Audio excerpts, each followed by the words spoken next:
Okay, it's good to know. So at least I have your name will be here, so you can then take the floor. I'll put the screen off. And after that, Tanya, at the end, I have you. Same thing, I'll have a profile of yours here so people know who you are. And, it's easier to, I thought visually people will remember who people are. And then I will switch to your presentation, which I also have here in my desktop all ready to go. And so as your backup, so my role is here to just moderate the discussion. And as a backup for media, we have Amelia, who's in Mexico. So she will be also helping me take down notes, because while I am doing the screen share, I cannot take the notes. I cannot look at the chat box. So we will try to see how I could switch. And then I think that's it. So main thing is that for the speakers, we have 5 minutes, maximum 7 minutes. That's stretching it a little bit. And yeah, so I think we are set for everything. So we are hoping that the webinar would be, so for the speakers and everybody included, we'll be about 45 minutes. And we hope that we will have another almost like an hour or 50 minutes for more in-depth discussions or questions, because the presentations are quite short. So, but there seems that, by the way, I really would like to also share with you that I'm very happy that we have more than 200 people registered for the webinar today. So that's quite a big turn up for us. And sorry, I'm just trying to see how to put that notification off, because I'm also getting messages from people to send me them the link. So I need to, I put it off on my phone, but I need to make sure how, I don't know how to do that on my computer. If anybody knows, please let me know. So yes, would you like to go through the present? First, is there any questions, housekeeping question that any one of you might have? Do we use Zoom when we're speaking, or just, do we put on the video? Absolutely, yes. Please do. So you will come on the small screen there. So I'm sharing so Ruth, even your presentation is there on the slide. So you're seeing me right now, like I'm talking, but it's this main screen that is being shared. So you will be there on the side, and then your presentation, you should be able, can everybody see my screen at the moment? Yes. Perfect. Yes. That's great. So that's how, Ruth, your presentation will also show. And if you want to go to the next slide, you just have to tell me, just next. I'm not good with the slides and stuff. So, I'll be talking, but you have the slides there, but, I may stray from the points. All right. Okay. I will keep track of that then. Okay. Hopefully. Okay. All right. So, so that's it for basic setup. Tina, one small thing. You never know about connection, especially where I am. So if it starts sounding robotic or things like this, yeah, take over. That's all I can say. I have no sense of how the voice is and the sound is received. Yeah. Right now, you are loud and clear. I heard Ruth. Okay. And so can we just do a test? So if I can hear everybody. Guadalupe, can you say hi, hello? Hey, can you hear me? Can you hear me? Yes? Okay. It's okay. Hi, good morning, sisters and brothers. Good evening and good afternoon for everyone. Okay, Tanya? Hello, good morning or good afternoon. Just to say, I think we're at 9 o'clock here. We're at the start time, so we need to go quickly. Yeah. So so I'm just wrapping up because Amide will start inviting the people into the room, and I'll set it up. So if there's anything, please also feel free to quickly message me on the side, WhatsApp. So I'm here on the phone. So just in case there needs to be anything. By the way, I hope you all are okay that we are actually going to go live. So we will be on our YouTube channel and Facebook or whatever it is. So we're going to have a live session and the recording of this one. So already. Yes, and we have over 200 people registered. Let's see how many log in. So, Wow. all right. Yeah. So see you all in a bit. Let me just get my slides all up. Okay, I'm set. Okay. Amelia, yes, you can let everybody getting in the room, chat room.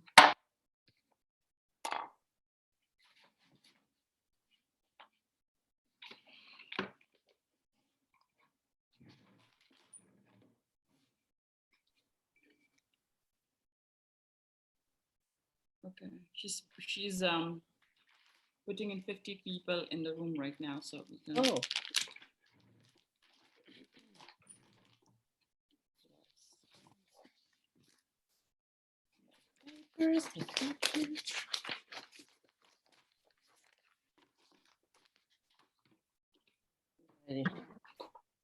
Sheena, Yes. so the participant here, they will be typing, if they have any question, they will be typing in chat box, right? Will they be intervening here or in chat box only? Hello, who's this? Yes, no, they will put their questions in, like, because the presentations are 8 presentations, so they can put in the chat box and we will keep track of that. But there is also a plenary, a room discussion for everybody to ask their questions at the end of all the 8 presentations. Yes. Okay, thank you. Yeah, so right now, let me just quickly go out of the screen share, because I can't see how many people are logging in. So I'll just wait for,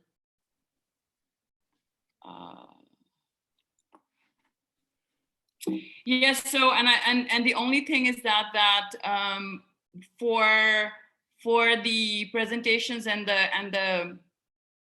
to support it, I would also request that all the participants mute their mics and also their video, and we can, so we'd only have the presenters on the video, just in case if the system cannot hold too many videos.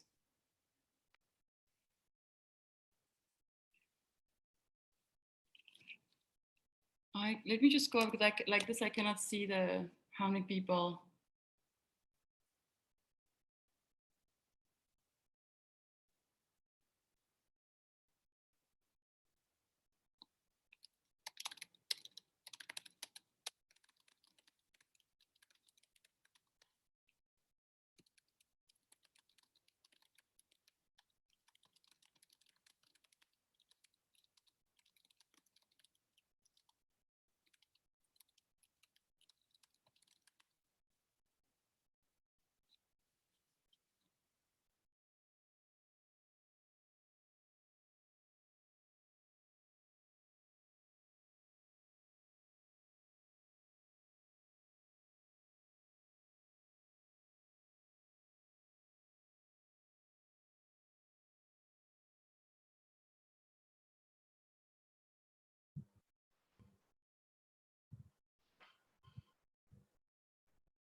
Hello, everybody. I see there's quite a lot of people already on the chat room. We have 56.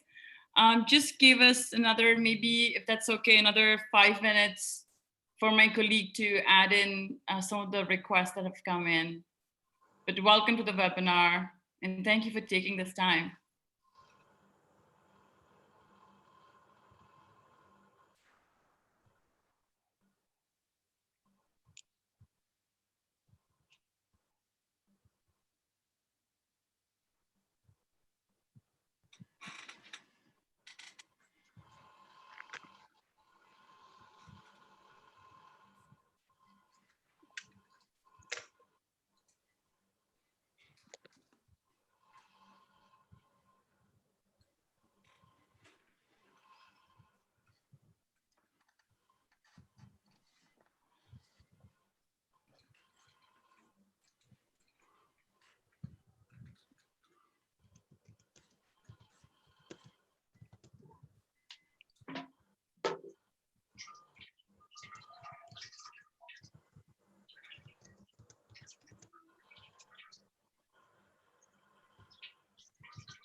Hello, everybody. Hello. Hi. So I think I'm going to start because I see that quite a few people have joined in, and also to ensure that it's not too very late for people. So a warm welcome to all of you who have joined from all over the world. Thank you for taking the time. I know for some people it's really early morning, for some people it's afternoon, and for some people it's evening or late night. So thank you so much for joining in. My name is Renalani Rai, and I am the coordinator for the CBD Women's Caucus and part of the organizing this webinar that you all have joined today. So I will begin already. So what we are coming together here today is for this webinar on women, culture, and nature, on gender responsive solutions to biodiversity conservation. I hope all of you are able to see my screen and hear me clearly.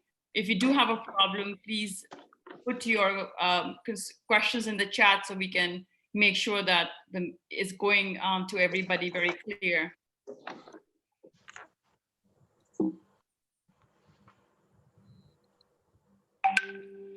So first of all, apologies. I am sharing my screen, so I can't turn off the notification on my computer. So apologies for this bling bling thing that goes at the back. But yes, so first, I know a lot of people of you are also, some of you are familiar with the CBD Women's Caucus, and some of you are also very new. So the CBD Women's Caucus is a women's alliance of grassroots organizations and women's network and their agencies advocating for gender justice and the empowerment of women and girls within the Convention on Biological Diversity, the CBD. So we as a network came together in 2016 as an informal group. That time we were a really very small group, and we started working on following the gender plan of action of the CBD. So that was the CBD COP13 in Cancun. So that was a very short brief about our network. So many of you are already might be very familiar with the convention, the Biodiversity Convention, but I thought I would just give a small baseline about it. So the CBD, in short form, we all are familiar with it, is the Convention on Biological Diversity. It is a legally binding and entered into force on December 29, 1993. It is one of the Rio conventions. I call it the sister convention that also came together with the Climate Convention and also the UNCCD in 1992 during the Earth Summit. So there are 196 state parties to the convention, and it is a multilateral treaty. What we really call about the basic pillars, the three pillars of the CBD, what we adhere to is the first one is the conservation on biological diversity. The second is a sustainable use of its components. And third is the fair and equitable sharing of benefits arising from genetic resources. These are the three pillars of the convention. Alongside of that, you also have two supplementary agreements, the Cartagena Protocol. Many of you are familiar with it as biosafety. The other protocol is the Nagoya Protocol, also commonly referred to as the ABS, Access and Benefit Sharing. So on the side, I put in the logo of the convention, just that you are familiar with the logo. And then the other one is on the theme of this year's International Day of Biological Diversity. So also taking this opportunity, happy International Day to everyone for biological diversity. We all are coming together here. And this year's theme is Our Solutions Are in Nature. So this year is also supposed to be, the 2020 is also supposed to be a year to mark the conclusion of the current strategic plan for the CBD's biodiversity strategic plan, which was from the time frame 2010 to 2020, which also includes the 20 Aicha biodiversity targets. So in 2020, actually this year in September, the CBD COP was supposed to be hosted, the UN Biodiversity Conference in Kunming in China, but due to the recent pandemic I shouldn't say a crisis, the challenges around it, it has been postponed, but we don't know when. It might be early next year, and maybe it will still be in Kunming, China. And that is the platform where the post-2020 Global Biodiversity Framework will be adopted. And since a year, there has been a lot of in-between meetings and consultations and expert meetings and others that have been contributing to this process. So it's not just right now, it's been going on since about a year, more than a year actually. But why are we here is, what does it really mean for women? How will the post-2020 GBF be able to put in the aspirations of women into this new framework, which is supposed to go beyond 2030? So it's a very crucial moment for all of us to come together to think about it. So this is what I'm sharing. So we came up with this, taking on the opportunity of us being all homebound, to have these webinars to engage in these discussions. So we are very happy to have a very awesome group of panelists who you will be hearing today. So this year, the objective of the webinar is for us to, sorry, can you see this? Can you see this video thing? I'm trying to remove it so you don't see it. Is to reflect on this year's theme of Our Solutions Are in Nature. And a part of the objective that we are trying to achieve out of this webinar is to amplify the good practices and initiatives led by women. We are trying to identify issues that can drive transformative change, and to identify guiding principles and strategies to support implementation, and to see how this would be included in the new framework that will come together. So before taking much time, I would like to invite our first speaker, Sushila Thapamagar, who's a program officer and looking at Indigenous Women's Program from Asia Indigenous People Pact, AIPP, and is based here where I am, also in Chiang Mai, Thailand. So she has a lot of experience working on gender issues and governance issues, and especially right now has also been looking at responses of Indigenous peoples, and including women in this COVID epidemic. So I will give the floor to her, and she'll be talking about the perspectives on Indigenous women's rights and biodiversity conservation in Asia. So Sushila, if you could put your video on, and I'm going to go off my video.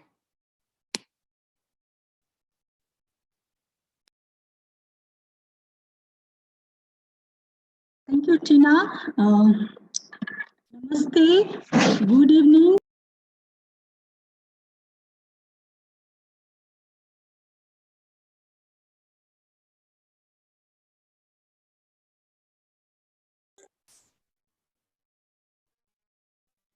Sushila. Hi, Sushila. I think we lost you. Oh, okay. Okay. Okay. Is it now audible? Yes. Okay. Yeah. Thank you. So it was quite interesting. This year, I went through the CBD webpage where they had like puzzles there. And these puzzles were very, very interesting. And these puzzles, symbolizes different diversity in nature, and which was equal in size. I agree. Every element are equal, and they jointly make this system work sustainably. But when we understand this system and then coming up with diverse perspective, we undermine the equal value of this system, equal importance of this system, and provide each element different weightage accordingly. But I am here to share what we think. Thank you, organizers, for having me in this webinar, and also welcome all the participants all over the globe in my presentation. I am here to share Indigenous peoples, more specifically Indigenous girls and women's perspective today. I am Sushila Thapa Magar from Asia Indigenous People Pact. I work here. No, can we stick in a first? Still in a first one, please. Yeah, thank you. So Asia Indigenous People is a regional network of indigenous peoples and its organization from Asia, all over the Asia, and AI, which in short is called AIPP, and we strive and we defend, we uphold the rights of indigenous people and indigenous people with different identity, indigenous women, person with disability, minorities, youth, elderly, and other different categories. So I here is responsible for indigenous women portfolio within AIPPs, so that we can strengthen our movements together with all other stakeholders, women, civil society, and so on. With this, maybe we can skip to the second. Can we go to second slide, please? Yeah, thank you. So if we see indigenous people, where are they, who they are, we can see that indigenous people all over the world is around 5% of total population.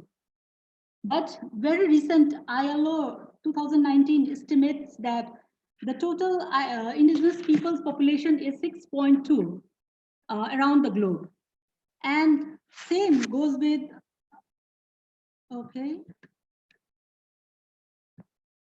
Here's like comment. Somebody cannot hear me. Is my voice audible to all of you, or I have problem with just one? I can hear you. I hear you well. Okay. Okay, thank you. Yeah, maybe our technical support can sort out this issue, please. So the total population, and same goes with like 6.2% of total women are indigenous women. But having said that, the indigenous people covers almost 30% of total land in this globe, but conserve 80% of diversity in their land. And if we talk about Asia, 72% of total indigenous people live in Asia, and 300 million live in rural area very close to nature. And nature is base of our survival.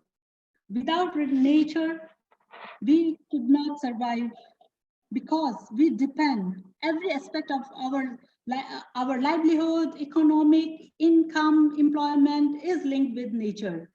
Our housing, water, health, medicines, energy, everything comes from nature. Not only that, our social aspect, cultural aspect, spiritual aspect is also in the nature. And based on this nature, our social cohesion and our, particularly for indigenous women, our support system lies in around the nature and around our people and our families. So next, please. Sheena? Yeah, thank you. So why indigenous women is important for biodiversity? Let me go through. Keep speaking, Sushila. Ada? Yes?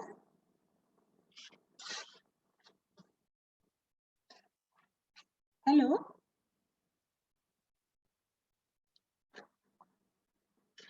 Is it okay? Can you hear me? Yes, Shushila, go ahead. I'm just going to Yes, we can hear you. Okay. So especially indigenous women is like indigenous people are connected to nature and biodiversity. And also like the knowledge we have been there before there was the inventions, there was science. So we indigenous people respect the law of nature and adopt the principle of coexistence. We understand and apply, live in harmony, and it results balance between nature and human interaction. So Indigenous women's role is very, very critical to hold this knowledge, to hold this balance and pass on to the new generation. Evidence shows that forests where Indigenous people are living are intact, biodiversity in those areas are rich. So let me give you one example.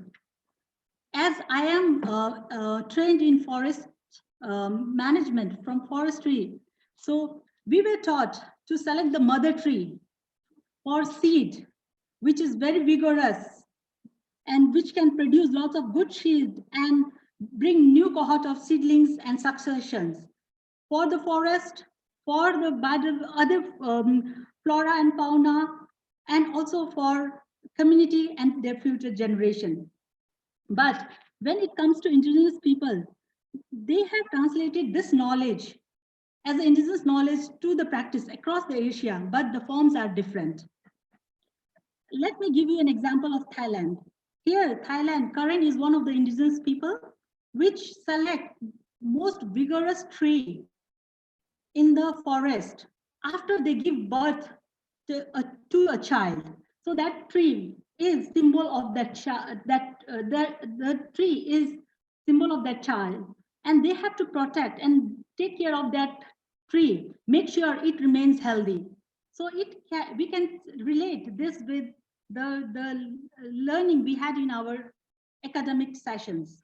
So if it dies, they have to replace with new trees, which is also vigorous, which has potential to have good seeds for the futures. So this is one example. There are many.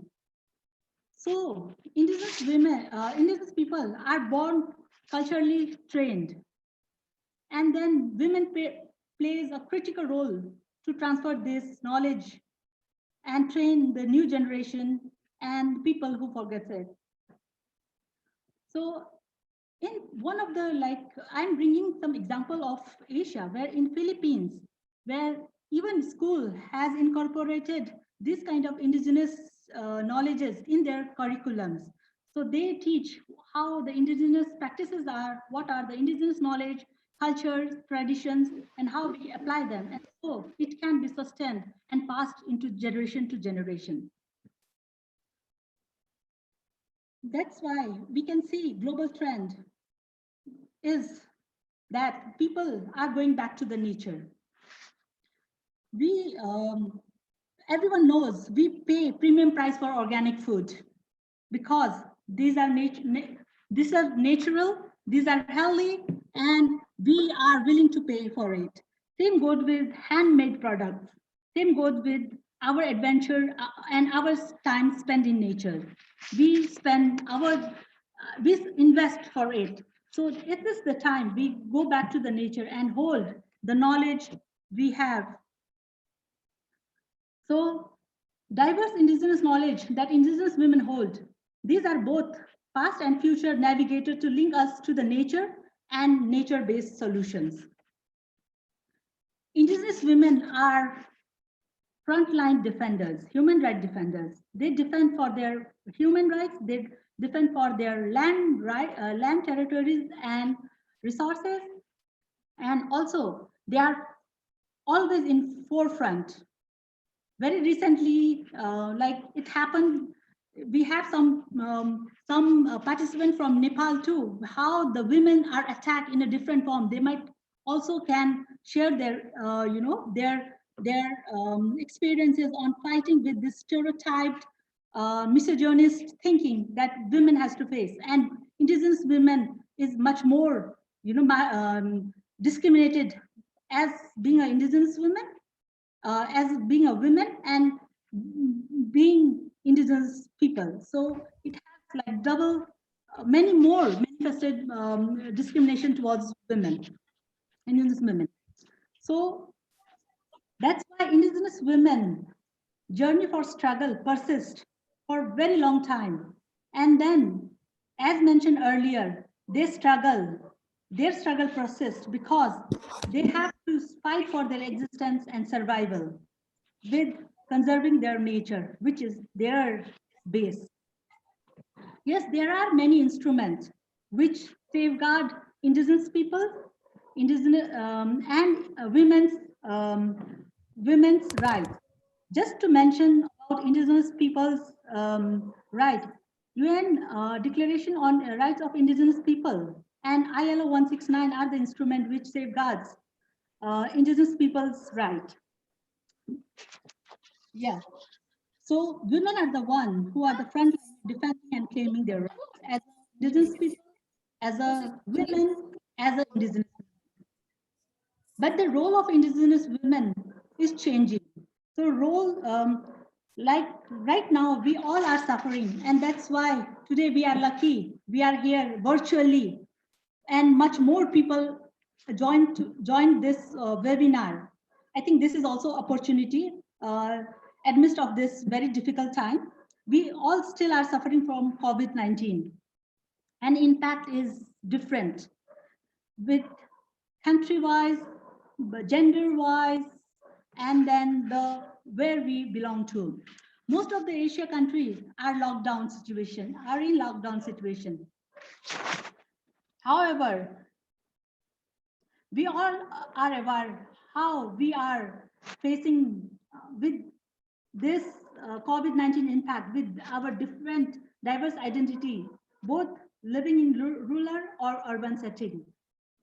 So maybe still there is much more needed to have a detailed and in-depth impact analysis, learning from this, and then preparing ourselves better in future on this global pandemic and global crisis. But if we see the role that indigenous women have played so far in this, over this period, is more,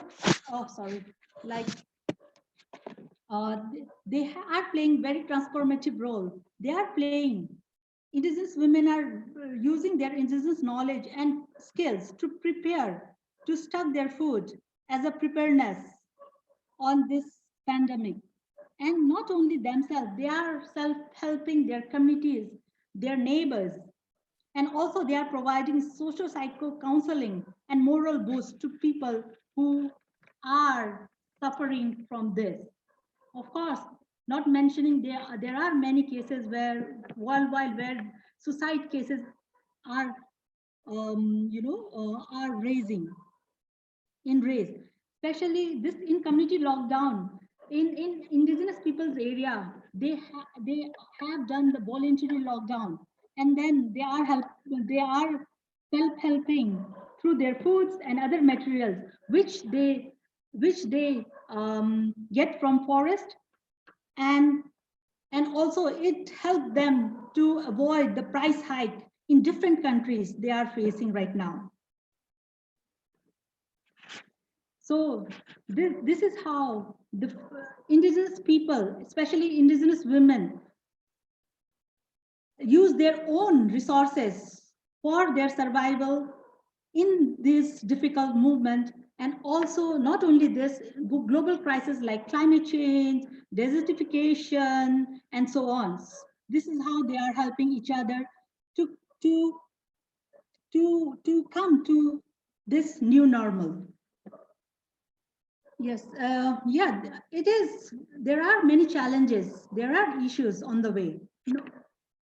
Can we go back to the issues and challenges, please? Okay. So the issue is like, regardless, the international instrument has safeguarded the rights of indigenous people, and also different other instruments safeguard the rights of women. But indigenous people are suffering from non-recognition. There are several countries who does not recognize indigenous people at all. And there are other mechanisms. Sorry. So Sheila, sorry, you have 2 minutes to wrap up because we have 7 other presenters. So sorry, but let me run through quickly. I have only 2 slides left. Okay. So one is like non-recognition, regardless of there are safeguarding, mechanism, and violation of rights are rampant. It's from just I mentioned about protecting indigenous women, protecting their land, territories and resources where they have been criminalized. We see lots of news coming on this, and this criminalization, this harassments, these cases are rising all over the world, particularly in Asia. So there are very limited policies, and even if there are policies, it is not adequate. It is not sufficient, and for more, very sorry to say that it is not implemented effectively. So like earlier Tina mentioned, there the participation of women in decision making is very less, and especially for indigenous people, indigenous women, the participation is very less. Either it is in modern governance system or in traditional customary system. So participation is very less. And then we have to look into diversity within women too. It has to be unpacked, and in-depth analysis is needed for future solution. And as I mentioned, there are so many of indigenous knowledges which is directly linked with biodiversity. Studies are really very limited. And regardless, United Nations Permanent Forum of Indigenous Issue has recommended to have platforms allocate earmarked resources for indigenous women, but it is not yet materialized. And also the information, access to information is very limited for indigenous women. And very importantly, perception towards indigenous people and indigenous women is very, very stereotyped. For example, indigenous people depend their livelihoods on shifting cultivation, which is called like forest destroyer, and same goes with women, which is not. Yeah, next slide, please.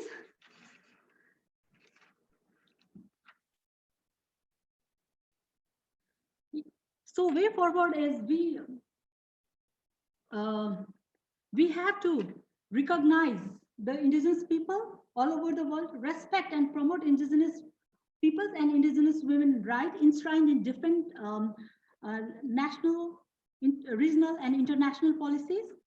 And indigenous women as a knowledge holder has to be recognized, and their knowledge has to be promoted and made visible, so that we will have localized solution, natural based solution for the global issues. And we need to create a space for indigenous women which is very, very limited, and meaningful participation should be there. Make sure that we are represented in decision making which affects us. So it has, and we need to have a self-determined development, which is very close to nature, which is sustainable. So like this is advocacy for a very long time. Regardless, it has been recognized that we need sex and ethnicity desegregated data and demystify the intersectionality within the women, within the indigenous people, but it is still limited. So we have to reiterate and advocate for this in long run. Now it is time that we claim our contribution. So we need to have a very fair and just benefit sharing, and especially like agency strengthening of the indigenous women is foremost, and the local and it has been emphasized in different instruments and bodies. So we have to have very strong networks, solidarity among indigenous people, women and other CSOs for supporting the networks of indigenous women, their voices, and we need to have a partnership. Indigenous, that's how we can promote nature-based solution, which indigenous women hold so far. Thank you.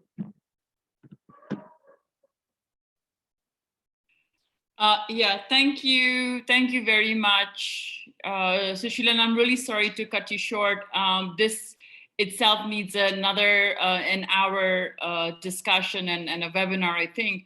But I think just kind of quickly wrapping up your session, and I think these are the kind of things that we also need to take into consideration are what women are doing on the ground, and also issues of self-help and also violence against women, which I think it has not been addressed adequately. So just going to our next speaker, we will have a glimpse of that. So this is Thengregwi Lungharvo. She's the secretary of the Mountain Indigenous Knowledge Center and also the member of the Naga Women's Union. And she will be talking about the local solutions by women in response to COVID-19 pandemic. So Ating, I hope you're online and I hope your connection is okay. So I'll move the presentation to you. So please tell me when you need me to slide. And for the speakers, please 5 minutes to max 7 minutes because we have a long list. Thank you.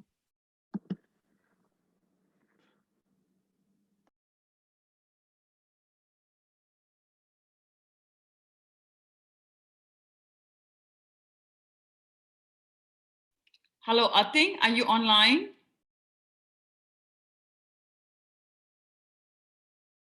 Hello, Ating, are you online? Yes, I am here. Can you hear me? Yes. I'm glad you're able to join us. Here. All right, I have your slides up. Okay.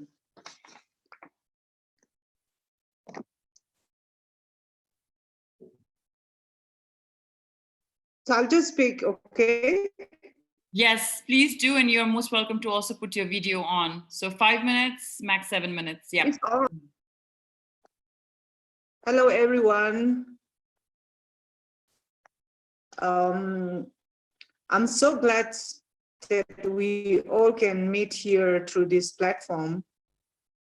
And I just wanted to tell you that the picture that I have takes a lot, and how we respond to COVID-19. Sorry, I think your line is, sorry, I think your line is not clear. I think your line is It's not breaking clear? up. Yes. Yeah. Can you put your video off then and we'll try again? Okay. Is that okay now? Yes, it's much clearer. So I'll switch off my video. So just to continue that, we cannot separate COVID-19 pandemic from the issue of climate change and biodiversity loss, because I think like everybody will agree that this is a good reminder what kind of relationship we should maintain and what we should not with nature.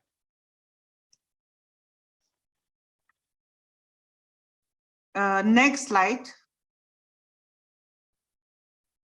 Tina, next, please move to next slide, please. I moved. Okay. So as you can see, how the COVID-19 pandemic challenges have for us, because there was a sudden lockdown and many people got stranded, and there was racism, attack, harassment, physical harassment, and even some of our youths and unemployed youths and students were harassed by the landlords.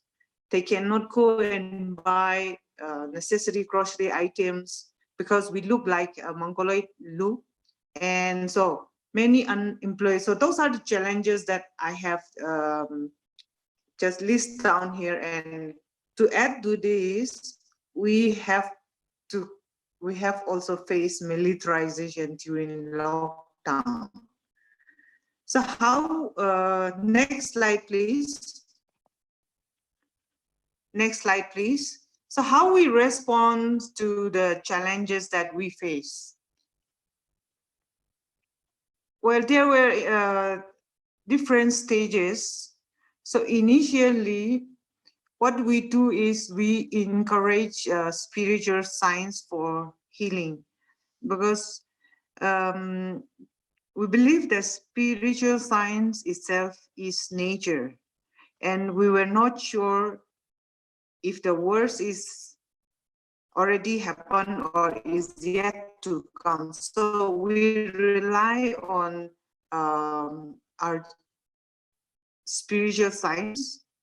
And so we had some, like with this include home visit, counseling, or just having together. And then during this lockdown, it's a good reminder of what biodiversity means to us. And I cherish biodiversity every day. And so what we did was we collected vegetables from our forests, and then we distributed to people in the town, including those working on frontline like the police, nurses and doctors and volunteers. So this is how we responded. And then we also negotiated or protest to stop militarization during the lockdown.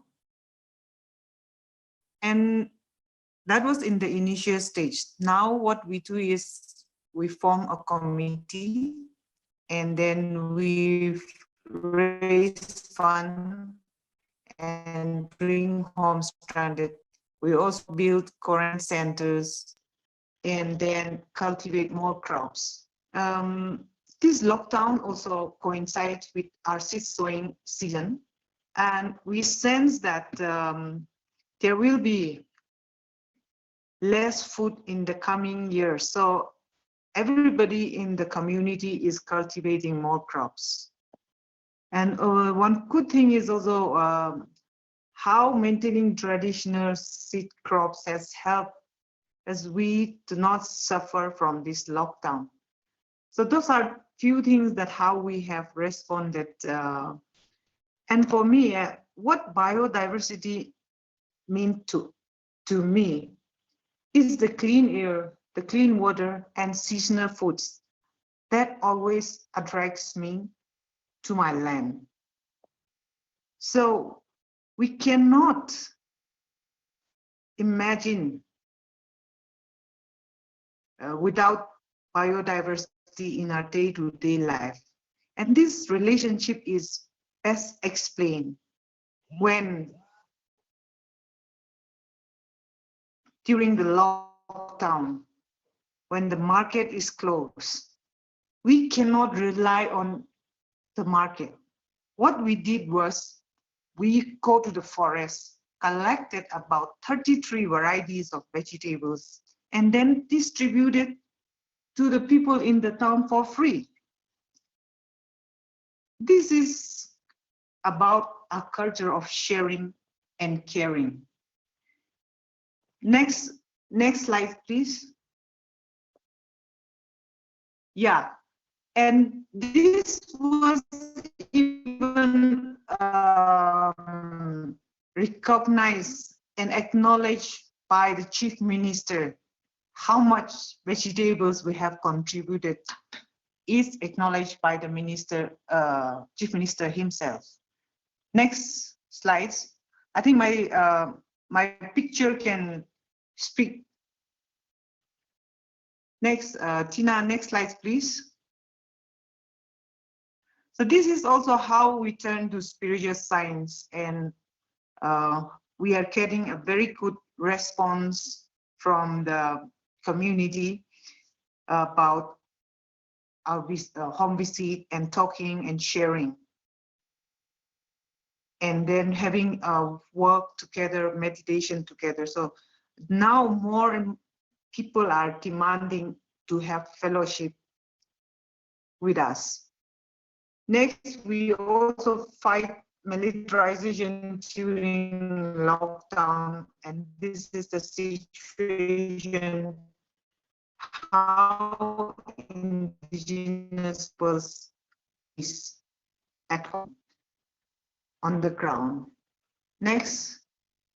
And then we also build quarantine center now because many of our community members are coming back home lost their employment opportunity, and we also have a very scary situation now because many people coming from red zone or orange zone or green, all mixed, don't have proper medical facilities, access to health service. We rely a little bit outskirts, but still we clean air, water, food from Hi, I think you're breaking. so sure is Hi, I think your line is breaking up. Hello? not true. Yes, Yeah, I'm sorry. I'm sorry the line is here. breaking up. I'm just going to the next one before we lose you.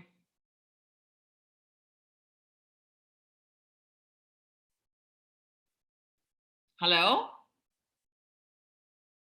Hello? I think, are you there? Hello? Hi, everybody. I think could join us. Maybe I'm not so sure whether we've lost her here, but just to wrap up her presentation, and hopefully she'll be able to join in to give some of her other inputs. So she actually shared what the realities on the ground are with this pandemic that is going on. I think, are you back? Yes, I am here. Okay, let's try this. This is, I think, your last slide. Can you please continue with your concerns? Oops, sorry. Yeah, well, many people have blamed shifting culture to environment, but I wanted to say that during this lockdown, when the market was closed, in fact, we rely on our fallow forest, which is from the shifting cultivation field. So people who don't understand the reality, how close and how we nurture our biodiversity in our field and in our forest will know better if they have during this lockdown how we have supplied vegetables to in the town. On our concern for the futures, we don't know how it will be, but there are many adolescents, youth and children coming back without going to the school, many unemployed youth, and the rising case, COVID positive cases. And our quarantine center are not well equipped. So now we don't have credit facility to start a new life for those who return home from the town and cities. And then there will be definitely shortage of essential items, and we have very limited access to medical facilities. So what we can do is our future, we just rely on the unseen. And we will keep doing that. We will keep practicing our spiritual science and hopeful that we will get the answer, and this pandemic will end soon. So thank you. Yeah, thank you so much, Ating, and I hope there will be more questions at the end of the discussion. I'm sorry to be rushing all the speakers because we still have a few more to go. But these are the ground realities of the ground, and this is something that we definitely need to take into consideration when we're talking about the post-2020 with this whole thing of our solutions are in nature. We also need to think about the people in this current situation. So without further ado, I'm sorry, I'm speaking very fast. I will introduce our next speaker, Christina from WWF Indonesia, who will talk about women's leadership for effective solutions in nature through local food systems from her experience in Indonesia. So Christina, thank you for joining us, and you have the floor. Thank you, Tina, and welcome everybody. Yes, good evening for us. So at the end of this day, and for others just starting. It is a beautiful day, so hope everybody will enjoy it and stay safe. I just, my presentation won't be very long, just snippets of experiences and stories just to look at what solutions are out there and what the role of women could be to save biodiversity and chart a new course in the future. On a day like this, the International Day for Biodiversity, and in these times of nature and COVID crisis, both of them, plus climate change, so we have three of them. As the speakers before me, especially the one right before me, so eloquently described, these are emergencies, is a unprecedented situation that we face. And it's very important, as we are doing, and thank you again for the opportunity for this webinar, to really reflect on the current very broken relation with nature that we have, and how critical it is to engage women's leadership, knowledge, their innovation and practices for sustainable and just solutions that work for nature and people. Yeah, I forgot to say, Tina introduced me as being working based in Indonesia. I'm not obviously from Indonesia, but being based here for over 20 years now. And I position myself as a learner, a continuous learner, and have not graduated yet from Indigenous peoples and Indigenous knowledge issues. Still keep learning and try my best. Next slide, Tina, please.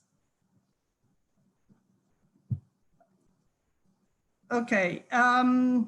Yeah, I think it's very important to link the idea of leadership to the idea also of resilience, resilience that women leadership bring and secure and safeguard their families, communities, and natural resources they rely on in terms of building resilience. It's also important that the theme of this year, solutions in nature, that seems to play around a little bit the other big concept used now these days, nature-based solutions. I think that the main point I'd like to share, and hopefully we can discuss, is that whatever these solutions would work precisely and because they are rooted in traditional knowledge, in different kind of values, in social solidarity. They offer new alternative models of governance and engage women's leadership. I think it's fundamental. There is not just solutions in nature per se, but the governance aspect and the role that women can play is fundamental.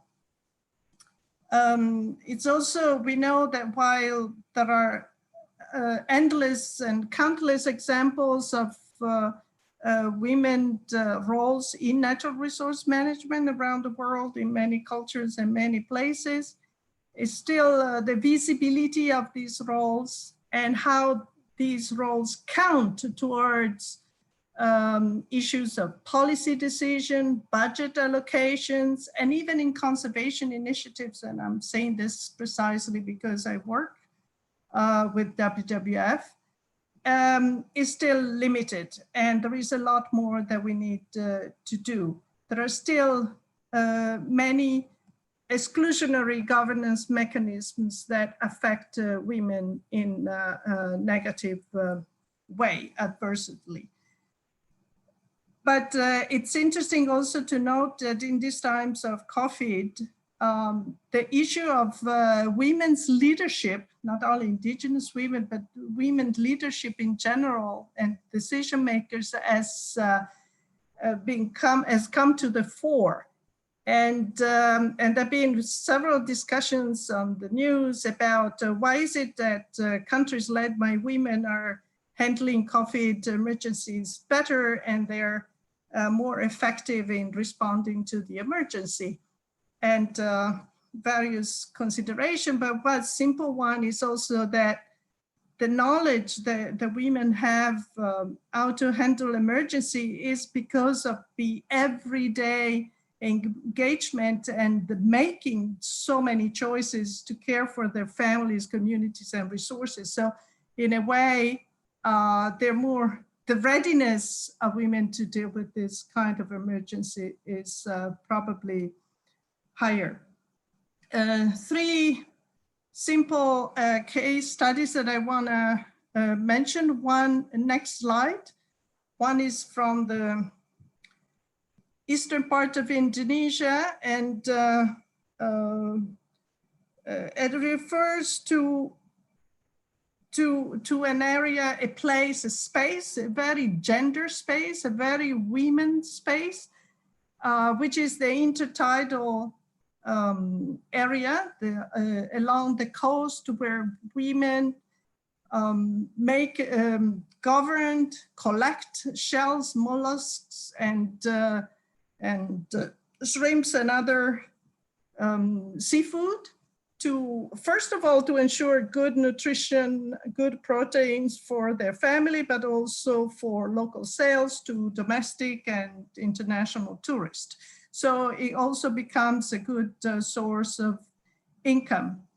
But it's precisely because they dominate the space in terms of their activities, in terms of their experience and their knowledge, they know what it takes to manage and govern this space sustainably and use and do so, make decisions that can help safeguard the resilience of their families and communities, ensuring food security, which is also, as mentioned before, very important in this period, and in Indonesia is probably top topic in this COVID-19 emergency.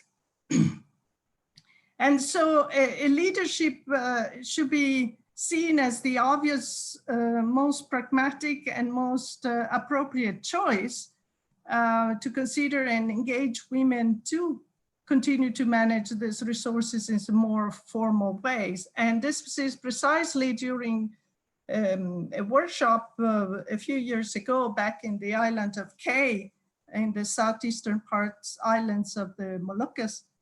And the women submitted a declaration of recommendation, and they said to the managers of the local marine protected area, and they say, well, should be our space. We know how to govern. We have the innovation, the knowledge and the experience to use this, and this should be in a sustainable form of governance, an equitable form of governance. This should be our space, which is called actually Bameti in Indonesia, in the languages of the eastern part of Indonesia. And it does not only refer to a subsistence activity or a collection of resources activity. That's a way to sort of diminish the significance of what is really actually natural resource management in full shape. And the next, another example, this is about food system and agricultural practices in many rural areas, but the area I'm most familiar with, and I work and engage and support some of these initiatives, is in Borneo. And as mentioned before me, and much more eloquently, of course, when we think of agriculture and we think of fields and gardens and cultivated areas, these cannot disembedded or separated from the forest and other ecosystems. And in this sort of integral, holistic use of resources, cultivated and not cultivated, collected from the forest or planted, women play a critical role in terms of numbers and in terms of knowledge and experience. Seed keeping is, seed preservation is one of the many. What we see in this picture is interesting is because these are children. This was a community initiative, not one community, several communities in the Krayan Highlands, which is the homeland of the Lundaye Indigenous people. And they created this forest fruit trees nursery to then replant the seedlings into their fields near their houses and near the settlements and so on. This is a way to keep the bounty of nature that every 5 years there is a mass fruiting. So all the forest, all the trees in the forest produce their fruits 5 or 6 years, depends, it's a cyclical phenomenon. And then these are planted by people. So returning in a way, the bounty of nature back to nature but, through using them. And the last example is actually very similar to what discussed earlier, and is about local markets and the immense importance that local markets have for the preservation of biodiversity, even under non-emergency times. This is one example of an initiative by women, started by women. Now they have their own local fixed market twice a week, and involves over 200 of them. And they sell local, all crops, all local varieties of vegetables, over 70 different kinds of crops, species that you cannot find anywhere else. So while this is, of course, economically empowering for them, it's an opportunity to sell and then send their kids to school and so on, but it's also very important from the conservation point of view because they are preserving and keeping important seeds of the important agrodiversity that they are governing. In these times of COVID-19, of course, these markets cannot operate, have been closed down, but the women in Malinao these days are appealing this decision. Just giving a small example and last, so I didn't want to take up a lot of time, and I also have to leave, unfortunately, this webinar, but I wanted to thank you all for the opportunity and hope continue to discuss with you. Thank you, Tina, and all. Thank you, Christina, for sharing it. I think we have a lot of rich knowledge here. I won't take space. I'll already call the next speaker. My apologies, we are running late, actually quite a bit. So I will again request the next speaker to please keep to the time, or I'll put a timer.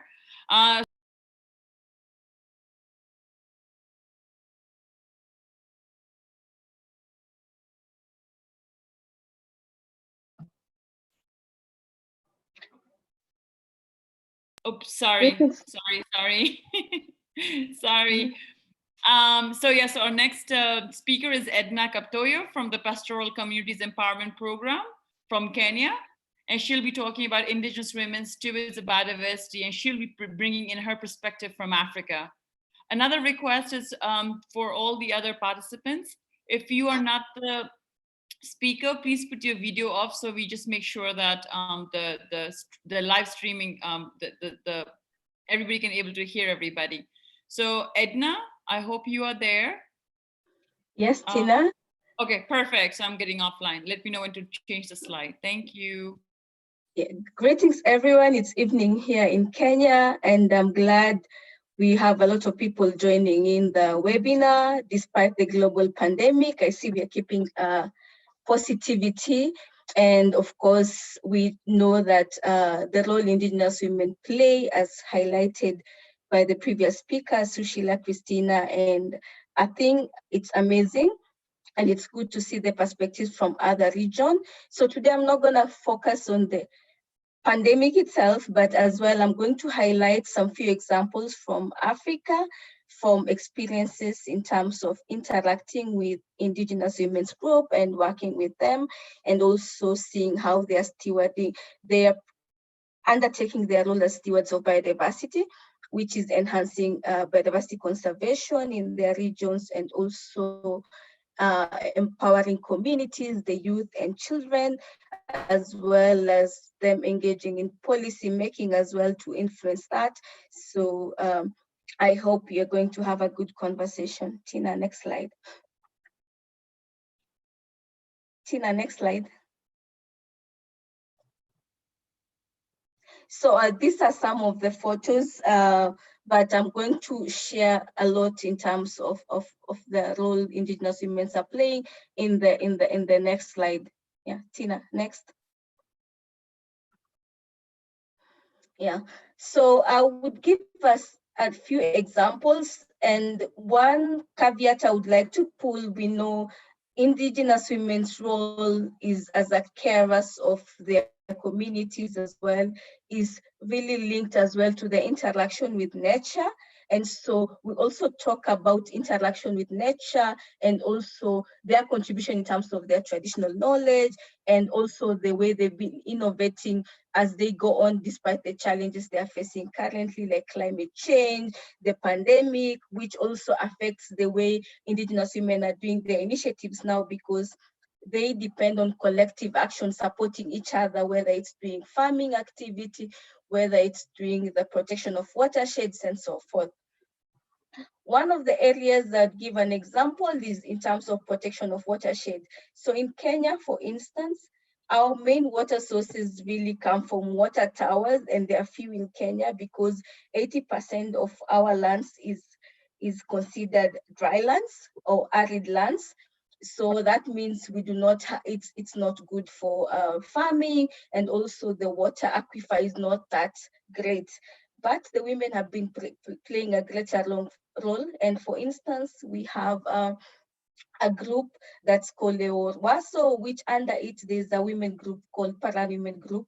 And this is an umbrella group considered one of the community forest user group in Kenya, the first one to get that classification. And it has a huge membership of Indigenous women who are also working in terms of reforesting the water tower Mau in Narok, Kenya. And they've been able to protect more than 10,000 hectares of the area and also support the replenishment and protection of watershed, of which the Mau water catchment region covers and supports a big part of Kenya, nearly more than 50% of the water sources, and feeds into bigger lakes. So they are really doing that kind of contribution.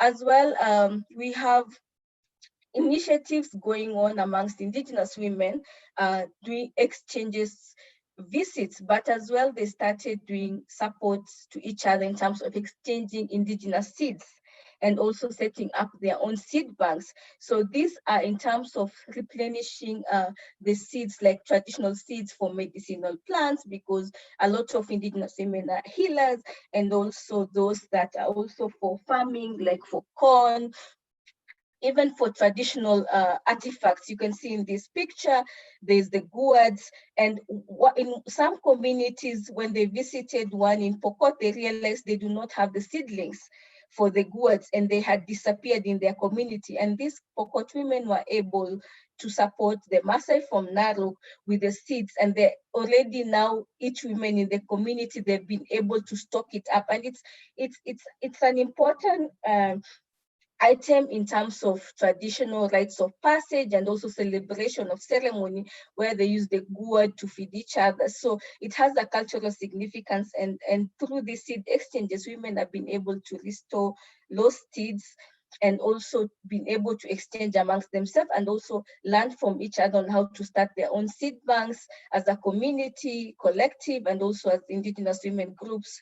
And also the other aspect in terms of ensuring that there's sustainable use in terms of when these seedlings are harvested, and I know a number of examples of women groups and Indigenous people, like from those in Cameroon, in Baka region, and also those from Kenya in some areas where they've been able to do seed collection and also engage with national forestry research institutes and so forth in terms of really showing them how to propagate even the indigenous seed species to support the replenishment and the restoration efforts so that there is diversity and to avoid monoculture plantation. Thirdly, in terms of species conservation, we know even in most areas we have wild relatives of vegetables, even mushrooms and so forth, fungi, and also medicinal plants, but where they become a challenge in terms of climate change and drought, and there's less, we've had women as well engaging in initiatives to really support the conservation of this species and cultivating it, doing in situ conservation, really doing it within their kitchen gardens and also joint gardens within the women groups, vegetable farms where they hold it jointly. And other examples as well, we know the bees, the pollinators, play an important role in terms of supporting the pollination of different species and also in terms of food security in general. And in one community in Naramam in Kenya, Pokot, where I come from, the women realized there was, the few biodiversity in terms of challenges faced by pollinators, and the bees were minimal. And they realized because of other outsiders handling activities like charcoal burning or use of pesticides. And so they were able to use their traditional institution to put a memo out to stop any activities involving charcoal burning so that the pollinators could thrive because they know the value it has to their ecosystem. And this was successful. In terms of protection of critical ecosystems, Indigenous women have been key, whether it's in the drylands, those in highland areas. For instance, in Mali, there's in Burkina Faso, the women group Dakoe were able to stop the deforestation and loss of a key species of trees that is important for the drylands because it supports it supports the soil system and prevents degradation. And they were able to work as a women group to really do the restoration in their drylands. As well, we have women group as well in like Marsabit region, because you know they have only Mount Marsabit, which is a critical water catchment that serves a whole bigger part of the northern region of Kenya, and they're able to work with a bigger number to support the protection of the Mount Marsabit forest, a critical ecosystem for wildlife, and also not only wildlife, but also a water catchment for their region as well. In terms of this protection of critical ecosystem, I focus as well on forest because that's where we also have the sacred sites, and you know that is important in terms of holding the community together in terms of crises. And as well, we have examples from Cameroon as well, where also they're protecting the critical ecosystems among the Baka. They do sustainable harvesting of wildlife, but as well, they're also protecting the forest because they know when to do harvesting and when it's time to allow for the replenishment. Next slide. So I would say there's a number, I didn't want to share too many of them, but I think in terms of concluding remark, we can see that there's a lot of efforts in terms of Indigenous women where they're working really to protect their ecosystems, and also they're doing a lot in terms of contributing to not only carbon sequestration, but also ensuring that community livelihood and their resilience is built, as well as what they're doing. And of course, there is still a challenge in terms of secure tenure, and for these efforts to continue, there need to be efforts to support territories in terms of supporting Indigenous women land rights, and also for Indigenous people's land rights in general. Also, support for Indigenous women really to strengthen this conservation initiative needs to be sustained. And also, we know there's a challenge in terms of support, in terms of technical and funding support to Indigenous women's initiatives, apart from International Indigenous Women's Forum, with like supporting and maybe IPP in their regions. We do not have like really mainstream organization really engaging that kind of direct support to Indigenous women's initiative on the ground. And of course, more importantly, I think to advance this stewardship role that Indigenous women play, we need really to continue advocating for rights and gender-based approaches that respect Indigenous people's rights, Indigenous women's rights, of respect and recognition for the traditional knowledge they hold, and of course their right to participate in policy making. Thank you. Thank you, Edna, for your experience sharing from Kenya. Next on this list, we have Sheena Hernandez Marquis from Mexico. So Sheena, if you're already online, I will quickly give you the floor because, yeah, just a mic check. Are you online? Yes, can you hear me? Okay. Yes, and what I'm going to do that is after maybe 5 minutes, I'm going to ring the bell because we have 3 more presenters, so that's okay. Okay, thank you. Yes, please take the floor. Okay, thank you so much for inviting me. Good morning, good afternoon, good evening for everyone. Okay, please, the slides. Tina. Today is a very special World Biodiversity Day. You know that we are in a process to 2020 framework, the building process. You talked about this, Tina, and also coronavirus is changing our world, our thinking, and teaching us nature matters. And next, please. Next, please. Next, please. Okay, we have a background for this presentation. We know we live in a diverse world, but with unequal rights. And this inequity, Indigenous peoples and women are groups in the last levels. We can see how the COVID is affecting more strongly Indigenous people than other groups, especially in Amazon region and in other parts. And also we have the need for a better dialogue, a real dialogue and co-processing knowledge to get solutions, such as Western science and traditional knowledge and other ways of knowledge.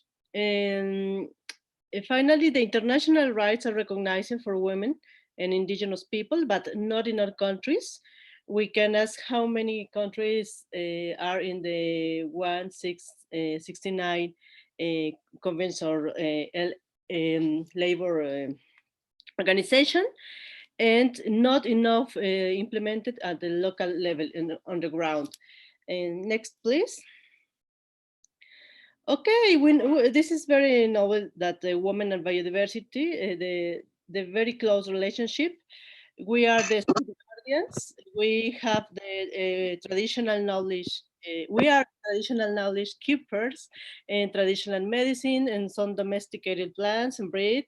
We are gatherers, mushrooms, wild plants, insects, and we are the first teachers for knowing about, for get knowledge about nature. For example, my grandmother teaches me to how collecting mushroom, and we add value to nature and handcrafts. Mezcal is a beverage from Mexico, from Oaxaca.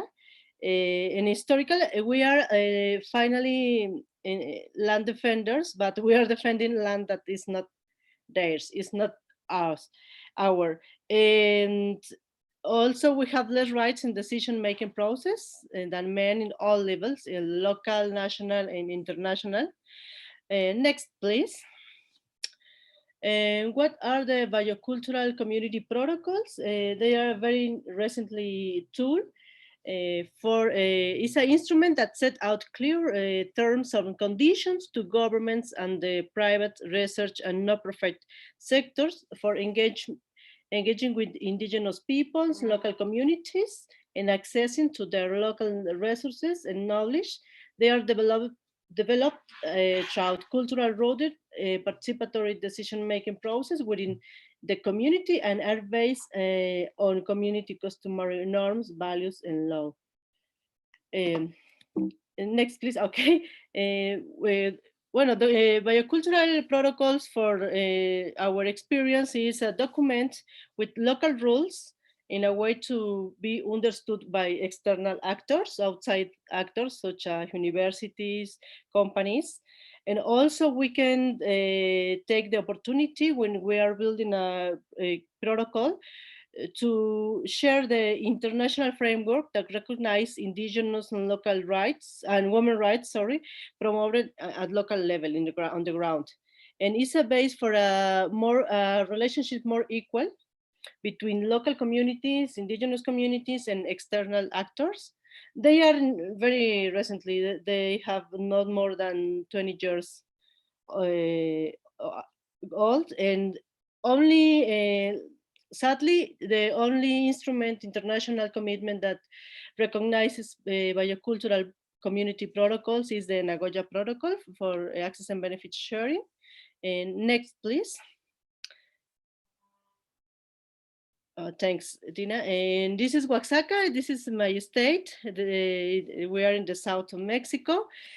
For our community protocol, we worked in the 3 communities. For the first, I'm sorry for Fru, Oaxaca state in the south of Mexico. The 3 communities, this is the name, and mainly for agave farmers. Agave is a plant with 70 uses, medicinal and beverage, and a lot of things we can get from the genetic resources of this plant.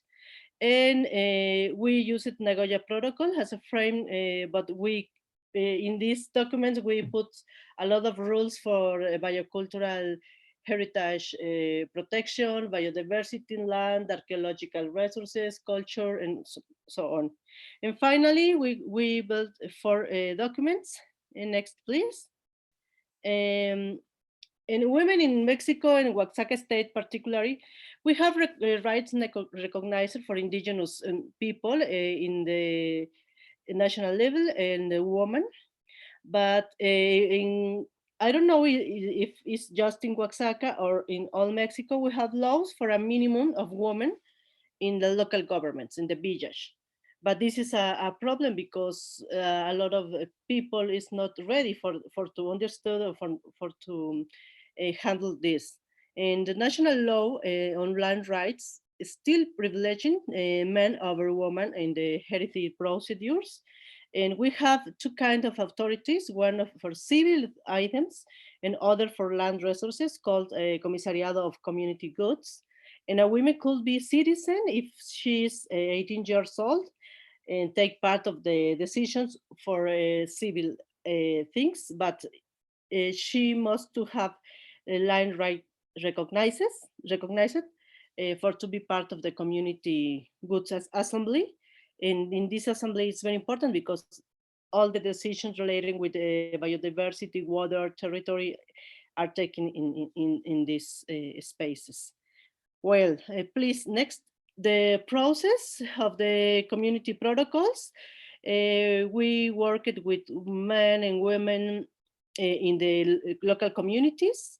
We worked in the first in capacity building process regarding rescue the history, local knowledge, rules, and international framework about biodiversity, indigenous, women, culture. And the capacity building process were for both men and women. And this is very important to know the different aspects and the different response for every group. Secondly, we have a participatory approach by co-processing rules, mixing local procedures, local rules, local cosmovision with the national and international framework. And the women was a very important part of the local committees. We invite to medicine women, artisans, students, volunteers, members of local NGOs, local government, just women of the community with any outside actor intervention.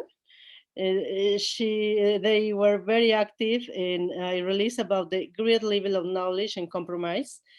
For example, one of them, after the protocol process finished, she organized a workshop about regarding biodiversity conservation with the people. But we have a limit. The limit is we have not the enough decision-making power. And next, please. The main outcomes of this process is integration of gender issues in the final document and the protocols. We have 3 protocols, one by each community and one for all the region, agreed by the 3 communities. And women with skills and capacity to defend territory, lands, waters, and promote conservation and sustainable use of biodiversity. Next is the gender items in the rules established, such the preference in some project of access and benefit sharing for women, or equal right to some genetic resources for access or self-access. We are promoting self-access for genetic resources in the communities, not expecting the outside actor has a company. They can make this process in the Mexican framework. And interest and initiatives such as women that produce mezcal or some medicine with local plants and more. And the BCP has a bridge sorry, between knowledge systems and local and national and international legal framework. It is very important. This is a place where we can join the local, international, and national legal framework and regarding indigenous and local communities, the rights of women, indigenous, and here, this is the document where we can establish the women's rights after. But it's important to note that this must be after a participative and culturally appropriate process with women participation. It's very important. Next, please. The lessons, I'm sorry, because I'm working with my iPad. Okay, the mainly lesson that I found is first, because promote women of youth participation in projects at local level related with decision making or any new activity, not traditional activity for those groups, we must analyze the context in order to know if we have the conditions or how to address the issue with the assembly, with the governments that are dominated by the men and other elders, other actors. Because if we are disruptive, we can promote any things. At least I saw this in this process. We must go very softly, working in awareness, in some dialogues, but not the things are not to change in some hours or even some days. We need some months or sometimes years. Secondly, the woman participation of the decision making regarding natural resources or land depends if she has land rights recognized. And this is a very important task to take for us and by the community, because it's important to make change, at least in Mexican framework. We have a lot of good things, advantage, but we need to go beyond. And in the 3 communities, the men allows the women participation in the civil government, in the community goods government, but not has an obligation, because with this new law. Sorry. Okay, yeah, 1 minute to wrap up. Okay, yeah, it's final. And promoting women participation must be accomplished with working with men in the aim to get support and awareness regarding the importance of women, in the same for other actors and governments. And thank you so much.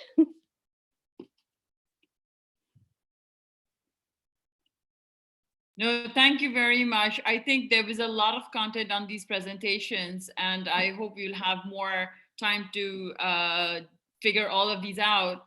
So thank you so much. And if people would want to know more about the BCP, the Biocultural Community Protocols, we could definitely do another webinar on that. So welcoming our next speaker is Ruth Spencer from Antigua and Barbuda, and she'll be talking about the Escazú Agreement. So Ruth, if you're ready, I'll give you the floor, and in 5 minutes time, I will ring the bell.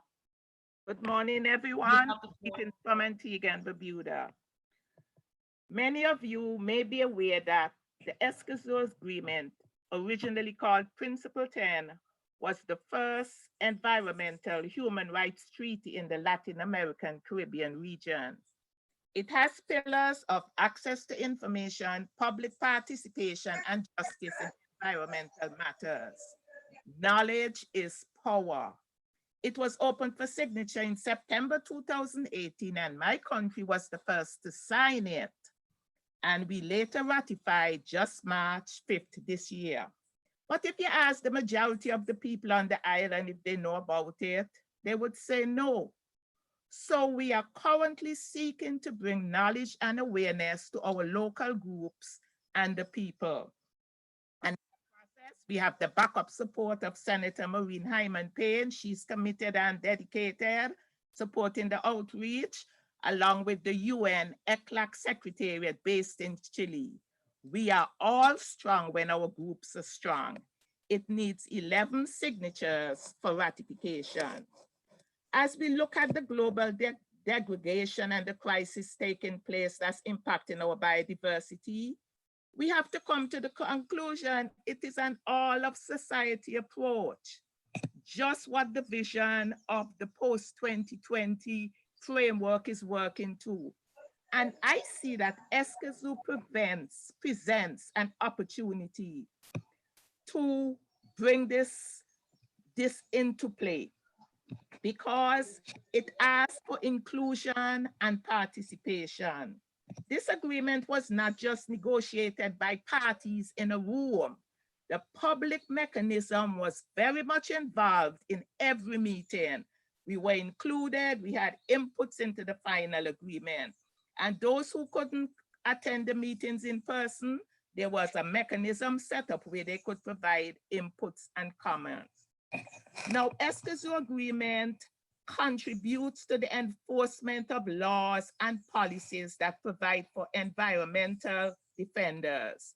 These are the stewards of our biodiversity. And as you know, in the LAC region, this is where many risks, threats, and deaths even take place for environmental defenders.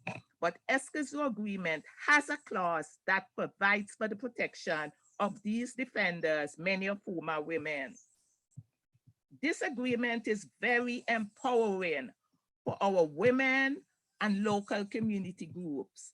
And it even mentions support for vulnerable and marginalized groups, with human rights included.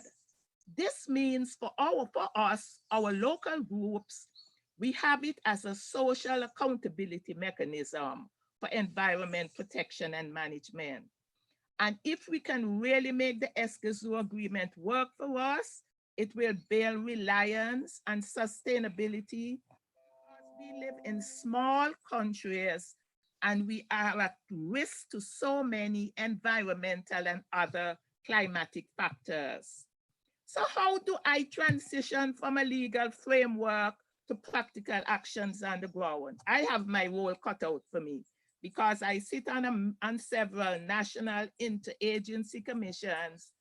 And so with every policy being developed or project coming on stream, I have to ask and remind the technicians that are the focal points for many of these conventions that our government has signed on to.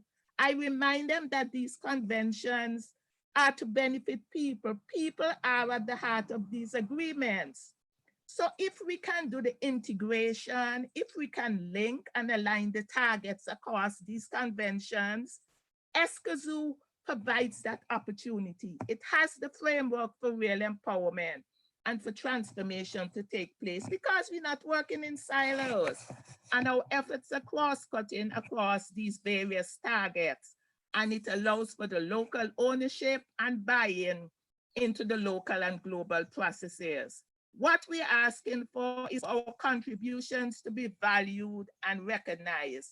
There are many strengths and knowledge out in our local group. But what I've stressed here in Antigua, it's not a one size fits all.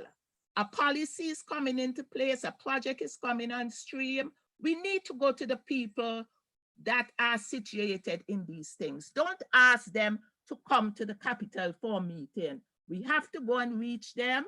We have to know what is the best time for them. We have to provide the documents well in advance and no technical documents that the people do not understand.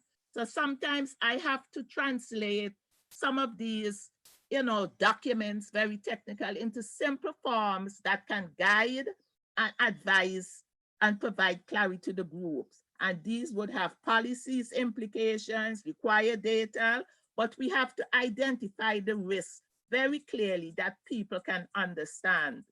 It has to be based on the level, the needs, and the capabilities of the groups. So in different situations, we know how best to address the ESCAZU agreement as we reach out to educate and empower our people. I don't sit down and wait for governments to act and organize. I try to be proactive. I invite the technicians to the meetings I'm organized because I don't want us to get left behind. So many things are happening. There's so many projects and programs, so you cannot sit back and wait. The aim is for full citizen involvement. Just today, I got a Ruth, Ruth, you have one minute to wrap up, please. No. So I have to write back to the people and said, we are the project documents. You can't expect me to have gender inputs into something that I've never seen. So we have to be bold in our advocacy and ask the questions. And thank you for all the people who have provided support to us here in Antigua, John, and all the team at the CBD, the Women for Biodiversity. Thank you, and let's go forward in strength. Thank you. Thank you, Ruth. A lot of rich experiences there. Next, I would like to call Claudia, who's a visiting research associate from the University of British Columbia. And she'll be talking about rights and nature-based solutions for a thriving Earth. Claudia, the floor is yours. Hello, everyone. It is a pleasure and an honor to be here with you. We're called to assist the Earth to heal her wounds and in the process heal our own. These were words of Wangari Maathai when she received the Nobel Peace Prize. She's the first African woman to receive this Nobel Peace Prize. And what she did was to team up with rural women who, as a result of deforestation, were losing access to clean water. As a result of not planting their native seeds, they were losing the nutrition and all these nature contributions to people that were happening in Kenya before. How do we link these initiatives that come from ground-up approaches to international law, such as the Convention of Biological Diversity? The Convention of Biological Diversity, as mentioned earlier, being one of the most ratified conventions in the world. As an example, in 2016, the Convention on Biological Diversity, Conference of the Parties, adopted the Cancun Declaration. This Cancun Declaration is in mainstreaming biodiversity in specific sectors such as forestry, agriculture, mining, and also cross-sectorally. And here we can think about gender mainstreaming as well and about human rights. We have, in terms of human rights law, for example, in 2017, the United Nations resolution that the United Nations Human Rights Council resolution that refers to this declaration and also calls to different countries to really apply the strategic plan of action in terms of the Convention of Biological Diversity. And this declaration that I mentioned earlier specifically refers to protecting nature and also human rights. So while we see that these advances, these progressive advances are important, they're not sufficient. Transformative change is needed. And this is something that, for example, the Intergovernmental Platform on Biodiversity and Ecosystem Services, its global assessment highlights. It is also something that is called upon in the Agenda 2030 and the Sustainable Development Goals. Also, transformation is part of the key principles on the negotiation of the post-2020 Global Biodiversity Framework and part of the Zero Draft. While this vision is increasingly acknowledged in terms of transformation, how we do that in practice, it's different. It is challenging. And COVID-19 has showed us that the recognition of international environmental obligations, we need to translate that into effective legal frameworks that protect both people and nature. We cannot continue working in silos, but we need to have a systemic approach. And here, human rights can give a face to these very complex, technical, sometimes biodiversity documents. They can bring it closer to the people. And as UN submission for the post-2020 Global Biodiversity Framework highlights, rights-based approaches can help us in this transformative approach. And we also need to rethink certain scales, for example, space. As we see, COVID-19 has showed us that ecosystem degradation, including deforestation, is a core cause of zoonotic diseases, those diseases that transmit from animals to people. And these are the cause of many deaths around the world. And they go beyond national borders. Just as we have seen as the Greenbelt movement that I highlighted in the beginning about Wangari Maathai, also the movement in terms of addressing these key challenges are being done by a global group of environmental human rights offenders, many of them risking their lives, especially in Latin America, Asia, Africa, to safeguard these life support systems that benefits all of us. Scales of time, for example, what happens with a medicinal plant, that many of that is associated with the women knowledge that gets extinct, then it's lost for future generations. For example, challenges such as microplastics that pollute rivers and the ocean, they're there to stay for centuries, possibly millennia, and they affect human health through food chains and also the other living beings. And the scale of power. And here I think it's very important the work that is being done in terms of highlighting heightened obligations of states and other duty bearers towards people in vulnerable situations. Here I would like to highlight and question two narratives. The first one is the one that equates women, girls, children as vulnerable and equate that to being passive victims. As we can see, such as the example I gave you, and many, many more in terms of Africa, Asia, Latin America, and many places around the world, they are also active agents of transformative change. So I think this needs to be highlighted more in terms of finding these triggers for the solutions we need.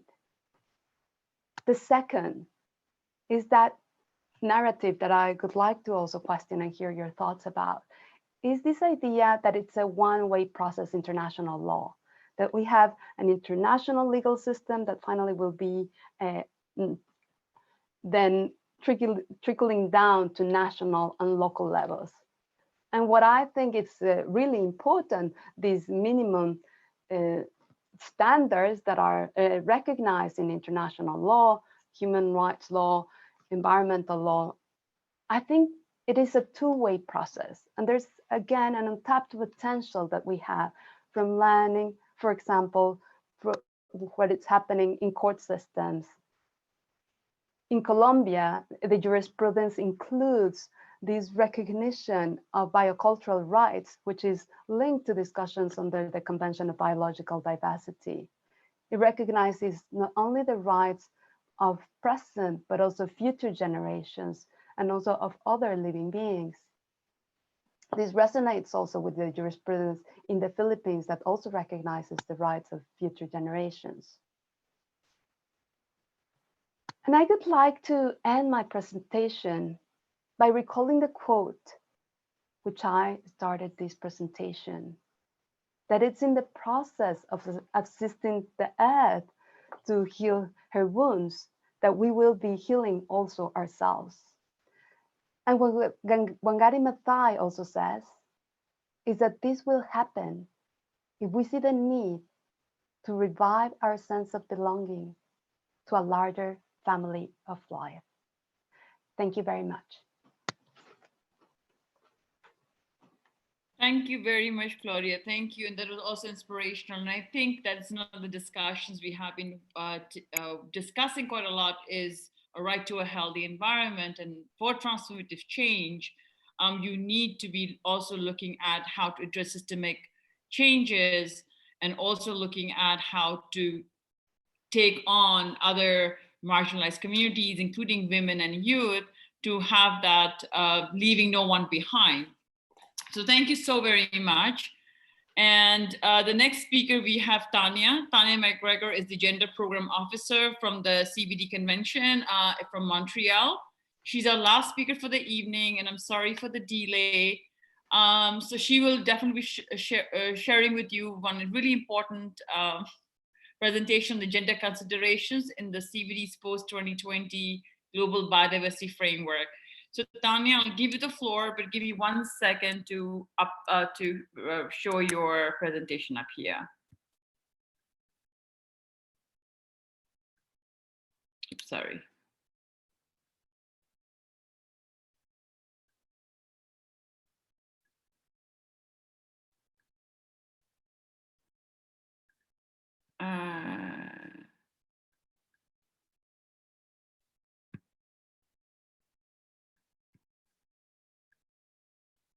Can everybody see my screen? I can see it. I think it's visible now. Thanks very much, Tina. And thank you everyone who's on the webinar, and thanks to all the speakers. This has been a very interesting, just really interesting to hear all these case studies. And I think there's so much more to talk about, and unfortunately we can't fit it all in the time that we have today, but I think this does suggest that maybe we can try and do more of this where we have some more time for people to go into these stories in more depth. So I will try and keep this short so we have some more time for discussion, and I don't have so much to say, at least I don't have as many interesting case examples to give you. Tina, I'll just ask you to go to the first slide. So some of you may have seen this before, this slide. This is just to give you some context. A number of the speakers have mentioned the Convention on Biological Diversity, and I meant to start off by saying Happy International Day of Biodiversity to everyone. So this is the context, the international convention that deals with the conservation, sustainable use, and fair and equitable sharing of biodiversity. So I just wanted to give you some background. In the convention itself, that's the first part. In the preamble, there was a recognition right from the outset, from when this convention was developed and ratified, that women have a vital role to play in the conservation and sustainable use of biodiversity, and that there's a need for full participation of women at all levels, so policymaking and implementation. So in the current strategic plan for biodiversity, which goes until from 2011 to 2020, there are some references to mainstreaming gender, to calling for capacity building on gender to be supported. And within the Aichi biodiversity targets, the 20 targets that were adopted in 2010 that were meant to be met by 2020, and there is one target, target 14, that highlights in particular the needs of women, Indigenous and local communities, and the poor and vulnerable, in looking at restoration and safeguarding of ecosystems. So this is how much kind of specific focus there has been on gender in the text of the plan and the convention. So Tina, I'll just ask you to go to the next slide. So now we're in the process, which many of you may be aware, there is a global process underway to develop a post-2020 global biodiversity framework. So this is for not just for members to the Convention on Biological Diversity, but for the entire international community. And there is, this was meant to be adopted at the next Conference of the Parties that was scheduled to be held in October of 2020 in Kunming, China. But as Tina mentioned at the start of the webinar, due to the pandemic, the date has been pushed to 2021, and we don't have a firm date yet for the conference. But it's at that meeting where this post 2020 framework is meant to be adopted. So in the last COP, which was held, last Conference of the Parties, which was held in Egypt in 2018, there was an agreement by all parties that the framework, the process to develop the framework would be gender responsive. And in that meaning that it would integrate a gender perspective and ensure appropriate representation of women and girls in the process.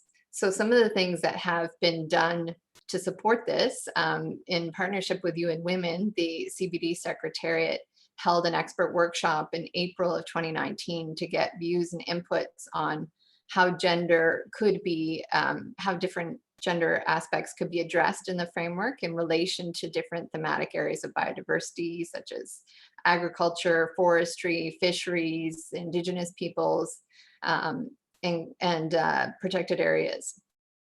So, and there has been some other guidance and information prepared along those lines.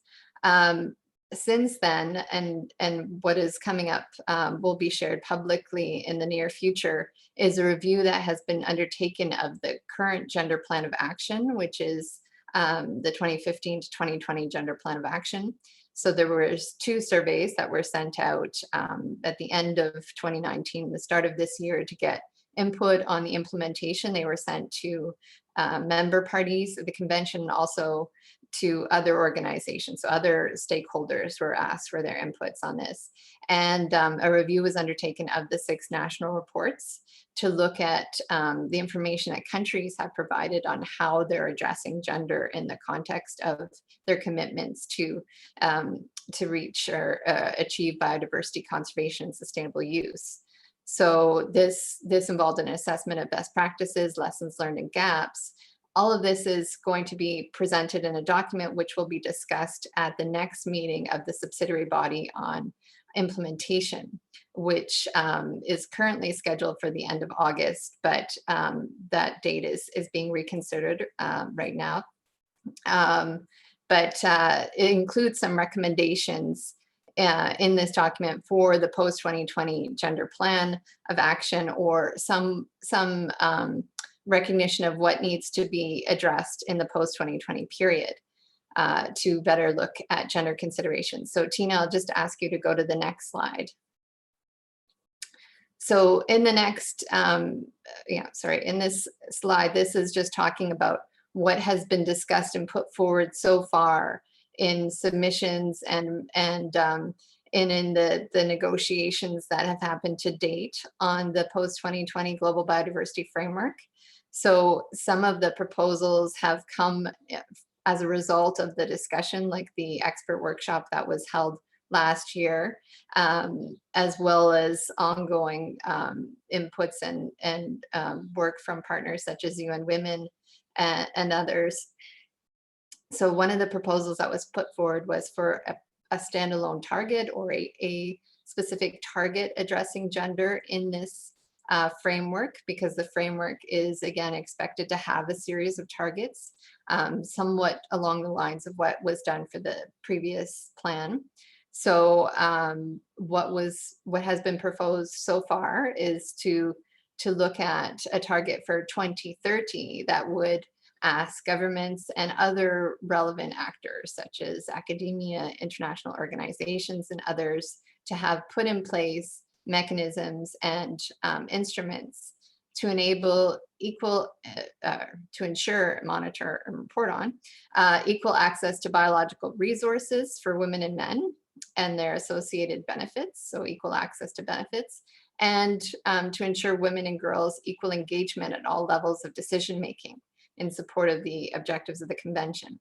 So I just want to highlight here, and this kind of maybe follows on more directly from some of the discussions that have come before me in today's webinar, is some of these issues that we see as really kind of foundational to ensure a better reflection of women's needs and a better promotion of gender equality in the framework going forward are primarily about women's representation and leadership and decision-making related to biological diversity. So that's at all levels. So that can be in respect to community-based natural resource management groups, as well as in the leadership roles in ministries of environment and related ministries or related institutions that are dealing with biodiversity issues. So just running the spectrum from local to national and ideally at the regional and international levels. And we're also fundamentally, again, looking at access to biological resources, including land. And this is reiterating what has been put forward and what has been committed to in the Sustainable Development Goals, where there are targets, a number of targets that refer to equal access for women and men to biological resources, and specifically land and well, the language is land and natural resources, as well as other forms of property. So this is very much in line with what has been promoted and what we are trying to advance again through this convention. And lastly is equitable benefit sharing. Now, under the convention, the third objective is equitable benefit sharing, or fair and equitable sharing of benefits arising from the use of genetic resources. Tanya, 1 minute to wrap up. Okay, wow, that went fast. Okay, just to say that there, in the scope of looking at gender equality, there is also a need to consider the benefits that arise from conservation, such as like who has access to income or employment opportunities related to the establishment of a protected area. How are benefits from payments for ecosystem services being distributed? These are also things I think that are important to take into account when we're looking at benefits arising from the use of conservation or use of biodiversity. So just to mention again that there is an opportunity within this next framework to really look at how we could integrate gender as a cross-cutting component, similar to the approach that was taken under the 2030 Agenda for Sustainable Development and the Sustainable Development Goals. And I just want to highlight, as I mentioned, there is the upcoming meeting. So the subsidiary body meeting on implementation, as well as the body on science, technical and technological advice, they will be held together. Right now they're scheduled for the end of August, though again, thanks to the pandemic, there is some consideration around moving those dates. There is also the third meeting of the open-ended working group on the post-2020 framework. So this is the negotiating body that is coming to agreement on what the context or what the content of the framework will be. So those are important meetings on the calendar before the Conference of the Parties. And that is where we really need to ensure that all of you and your voices are really heard in this process, so that that we can really make some gains. Because I wanted to say, as presented the first slide was context to say that there has been some mention of gender in the past plan and the current plan and the convention, but there's a lot of room to build on that. And I think I just want to point to, in closing, I think it's kind of cut off at the bottom of the slide, but there is a Friends of Gender Equality group that is co-chaired by Canada and by Malawi. And for those of you who are interested in joining and being part of that, the sort of information updates that are provided through that, I'll ask you to contact Sheena, and we can see about adding you to that group. But just to say that even this discussion today is really a demonstration of how far we've come, because I think when this plan, the gender plan of action, let's say, was coming into place in 2015, there was not this body of a strong women's caucus with a lot of representation and engagement from people all over the world. So I think it's really great that so many of you are now a part of the discussion and interested and hopefully can take this message and learning and share it with your own communities. So with that, I'll just go quickly to the last slide, which is just for your information. Just to let you know that this is a publication that was released recently by the CBD's gender program, and it includes some case studies from around the world, just talking about how gender relates to different and what issues, what actions can be taken to address gender in the context of different issues when we're looking at biodiversity. So whether it's invasive alien species or protected areas management or habitat loss, it is talking about those different issues and the context and how gender relates to them.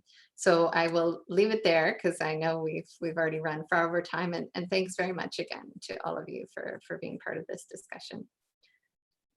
Thank you, Tanya. Thank you very much for all the presenters. And I think just a quick wrap up to Tanya's presentation, I would say that as CBD Women's Caucus, we have really gone quite far, and we were very instrumental in putting in that proposed target in the third open-ended working group. And this has also been from all the efforts from all of you who are part of the CBD Women's membership, and also who have really worked hard to also be in these meetings. So that is one of the work that we have been engaging in, and we really hope that this work still strengthens. I will talk more about it a bit later about how joining the mailing list for the Women for Biodiversity. And if you're interested to join in, to contribute your inputs, what I will do that, so that was our last speaker for the event. I will stop sharing my screen at the moment. Oh, I'm back here. Oh, I'm on the video. Okay, so hello everybody. I would open the floor. We can maybe only have 20 minutes for or less for some interaction. So is there any questions somebody would like to put up? If you can put your hands up, or on the chat, there is a reaction here, or you can put in the chat and I can now have access to it. So I will take some of the questions that had kind of come in, which my colleague took up. Was at least some of them of specific speakers. So one of them was that for a thing, the second speaker, how is the community quarantine operated and how differently are they managed, operated vis-a-vis the government quarantine centers? I'm not so sure if a thing is on the line, but I will definitely see how we could get you in touch with her if you want to know more about it. Like she shared, it's still very challenging. They are not well equipped. They have challenges with medical support. I'm sorry, I've lost. So if somebody puts in the line right now in the chat, who's that? I have. Oh yeah, Ting. Yeah. So somebody asked us, how is a community quarantine operated, and how differently are these managed, operated vis-a-vis the government quarantine centers? So I'll give you 1 minute. 1 minute to answer that.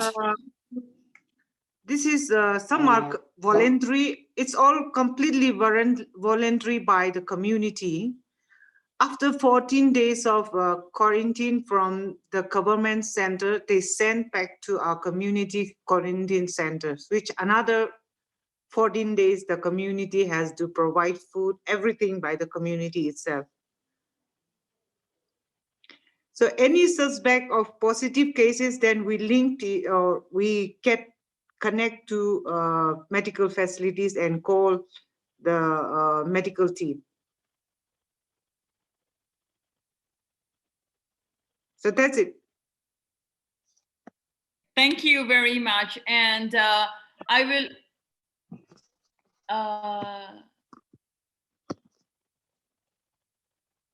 okay, so yes, if I also, I'm happy. I also see a lot of queries coming upon for being part of the webinar.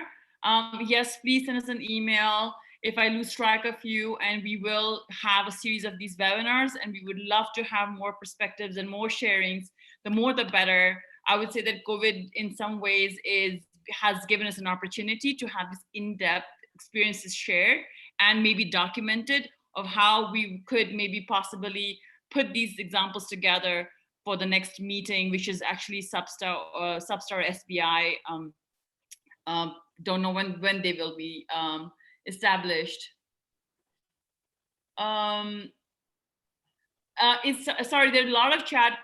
Would anybody like to comment on anything right now? I could give the floor. Maybe Tina? Yes, Sushila, yes, please. Yeah, there are some questions here. Maybe it is related to most of the presenter, I think, but I would like to somehow give my perspective on the questions here in the chat box. Please do. Yeah. Please do. All the presenters, please, yes. Yeah. Maybe regarding this, like how women are organized, especially indigenous women are organizing on, this governance, right to governance, and then also getting back to like forest and the nature, also being on natural resource managers here, like, yes, like if we give an example of Asia level, we have like organized indigenous women's network at regional level, at Asia level, which is a network of indigenous women in Asia, which they have prioritized climate change, land right as one of the key issues to take forward. So these are the indigenous women human rights defender, including environmental right defenders, climate change defenders, and many more defenders. So they are united and working on it. And these are the people who will take back the messages and learnings to their natural resources. This is like the way we are managing. Also, we are promoting indigenous women to be a leader, which goes to second question: are they becoming political leader too? Yes. Maybe we have some good examples from Nepal, some very few from Philippines, and Malaysia, Sabah, where women, some of the very handful of indigenous women are leading political, being a political leaders at a national level. But we are not, now working on the leaders, women's leaders at a local government level. So we have a platform which is called local government, where women are also headmen in that and in that village. So, and they are very proactive. They not only contribute to the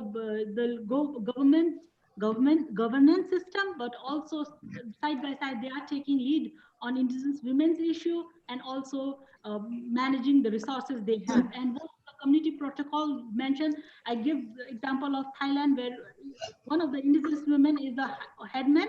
She is the one leading in this community protocol and collective land right issues. I mean, she is accelerating on that. Yeah. Thank you, Sushila. I think I also see that in the chat, our panels have been very active and responding to some of your queries. So thank you so much for doing that. And I just see one general question of whether there are presentation slides. Yes, I'm glad you're interested. We will be happy to share it with you. So after the presentation is done, we will send out an email, a thank you email to all of you, and with that you shall have a copy of the slide. And I see that I think you're trying to say something. I'm sorry. Are you there? I think. Would you like to? Hello? Okay, I think take the floor in 2 minutes. Let me know. So the other question, one of the, I see another discussion out here being on the nature-based solutions and the pros and cons of it and the discussion around it. Yes, as Women for Biodiversity, we have been really following that discussion. We have been following the discussion since last year when it came up. We've been talking to experts, the IUCN and other people, and that is the reason why we also had Claudia here to just give us a sense of how the concept could potentially be good or potentially be really very harmful. So this is an ongoing debate. And I think one of our colleagues also responded that we are actually having, we had an internal discussion on that, and we are planning to have some of the dedicated webinars to discuss on this. And that is the reason why we also had this webinar from Indigenous women to know their perspective on nature-based solutions and how do they really see that. So that is, again, an in-depth discussion we really need to have.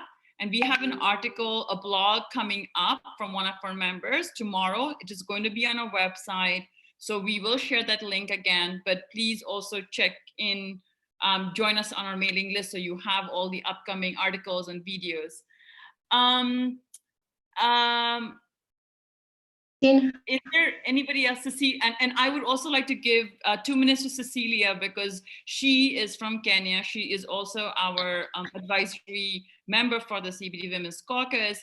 And she has also a first-hand experience on developing BCP bioculture community protocols in Kenya. So Cecilia wanted to be on this panel, but we had too many people. So give it 2 minutes. Your time starts now.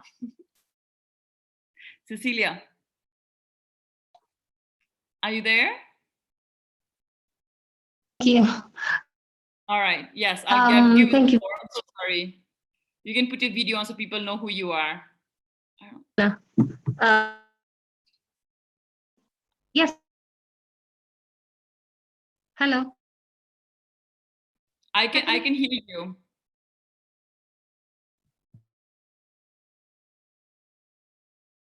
Hello. I can hear you. Yeah, go ahead, Cecilia. 2 minutes. So I was going to say that with respect to, you can hear me? Okay, I was just going to mention that the Enderois people, they were responding to a specific need. And the reason why it was important for them to develop this protocol was because in their case, they had been evicted from their land and resources had been taken from their lake, and they were entitled to benefits, you know, under the access and benefit sharing regime. So the need they were responding to was specific, but it ended up being something big, and women were part and parcel of the decision making process. And how this happened is that they formed themselves into a women forum within the larger Enderois Welfare Council, which is the community organization, based organization representing the Enderois. So the women had a voice within the Enderois Welfare Council, which was good because they could participate, they could represent themselves, they could negotiate and engage and also participate where culturally they are prevented from participating. So the Enderois biocultural protocol is interesting in the sense that the women not only had that cultural protocol through which to negotiate, but they were also supported by the law, because the law in Kenya provides that there has to be 2/3 gender representation, as in representation must not exceed 2/3 for either gender. So at least you will find that in every decision-making platform or organization, there has to be representation of women. So they gained on that front as well. So I've sent you the link of the Indigenous People on the chat. So if you could feel free to look at it, it's on their website. And if you want to learn more, sorry, because of the time, I would be available to respond back in another forum. Thank you. Yes, please, Cecilia, thank you very much. So for everybody, some of the terminologies and things that are could have been of more interest for you to follow. So please reach out, and we have our own focal people, a group of people who are looking at certain groups, things like BCPs, or looking at ABS, and looking at capacity. So we have those groups. So we would be happy to include you and also be able to share your experiences. Is there, and again, thank you so much. I see there's a very, very diverse group of people we've had, and thank you so very much. So I'm going to take 2 more minutes.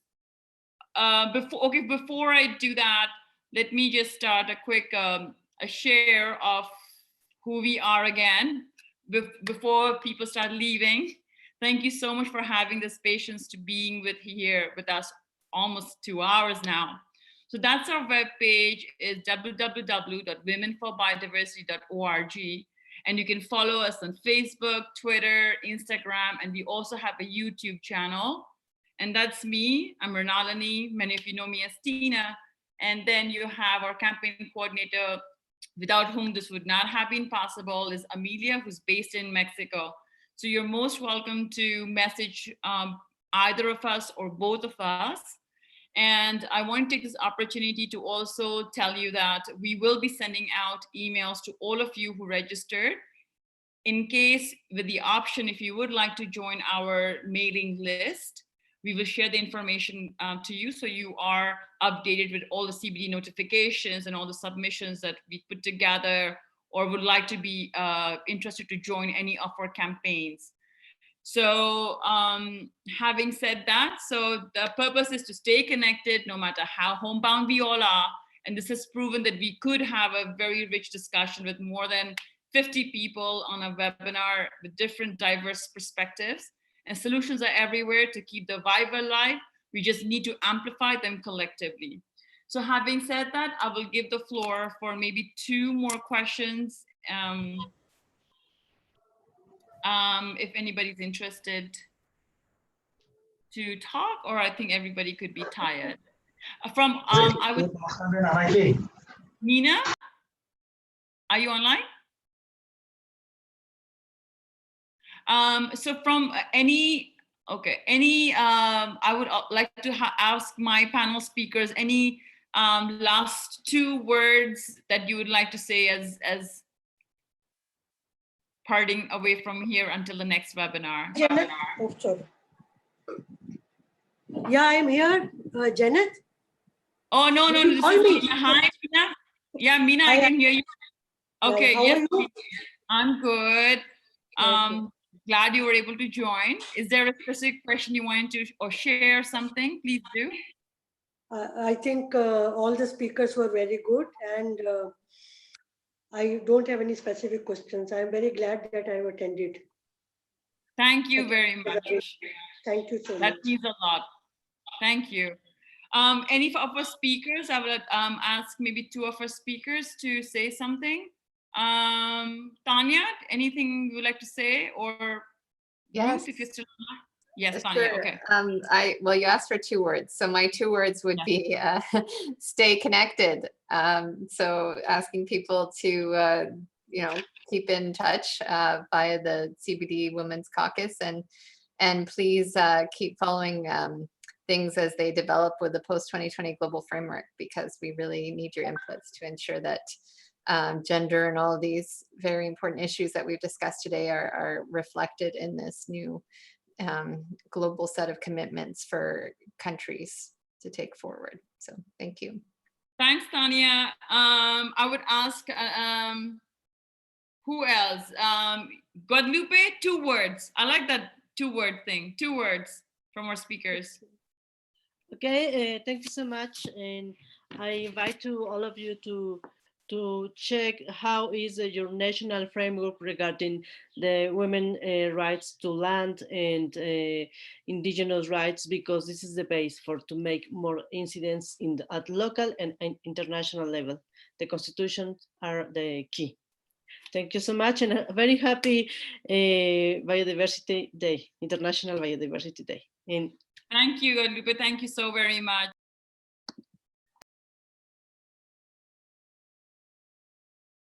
Sorry, so Sheila, 2 words. Anybody there? All right, so I think, okay, so Sheila, 2 words before we finish. Yeah. So in this new normal process, we are digitalizing ourselves. So this is one of the innovative we are bringing. So we have to use our women power for this, for the transformation. And I think women caucus is one of the good platform to start with. I hope we will collaborate in future too for the better system change. Yes. Thank you. Thank you very much. Thank you. Claudia, 2 words, please. Yeah, just to say thank you so much. This has been a really inspiring session. I go with a lot of energy out of this meeting, and just to highlight that these stories need to reach the international fora, I think, much more. And there's now a current call for inputs by the UN Special Rapporteur on Human Rights and Environment on healthy ecosystems specifically, which he will be presented to the UN General Assembly, the highest level UN fora. So I would really invite you to submit all these inspiring examples to that. So thank you so much. Bye. Yeah, thank you so much. And I think Claudia reminded us, we did circulate that, and please others, this submission, please do join in. So last, I think I'm only left with Ruth. Ruth, you're also the advisory member for our network. So some closing remarks before we go. It was great to be sharing with everyone. I'm reading through the group chats, and we are here to support each other. And together we are strong, and we are going to move the process forward. Thank you. Thank you very much. And before I end, I'm sorry I'm taking this a little bit time. It's also to get to be appreciative of the people who've been here. I want to give Amelia, if she can come online. She is my colleague and helping me coordinate the caucus. Amelia, if you're online, just a quick introduction and we'll wrap up. We'll say bye. Are you there? Hi everyone. Yes, I'm here. Good to see you. No, this is okay. I'm so glad that you joined, and yes, let's please keep tuned. We have a lot of material in our social media, and just follow us and share the word, please. And Tina, Edna also wants to talk. Oh yeah, okay, all right. Edna, so thank you very much. That is our media campaign person who has been tirelessly sending you all the login details and making sure that we are online. So we are actually online live session going on right now. Edna, please. I think we should keep the momentum and organize other webinars in coming days. I've seen people are placing requests for discussions. And also, I think we should keep the momentum really to act collectively to really push for these changes in terms of gender and biodiversity at our local, national, and in different engagement, even at the regional and international level. And thank you all for the insights and for joining. Thank you.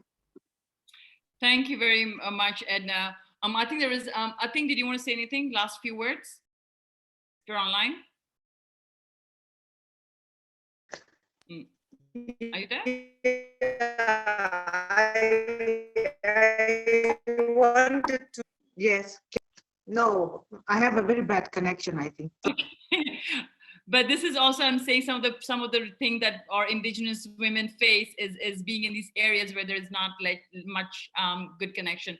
But I think, thank you so much for sharing your experience and bringing the realities from the ground. So thank you very much. So thank you everybody for being here for so long and not getting bored. And I'm really happy that a lot of you are showing interest for follow-up webinars and also to be part of the webinars. We will definitely be reaching out to you. And so thank you once again very, very much. Have a good morning, a good afternoon, or good night. See you all until next time. Thank you very much. Bye-bye.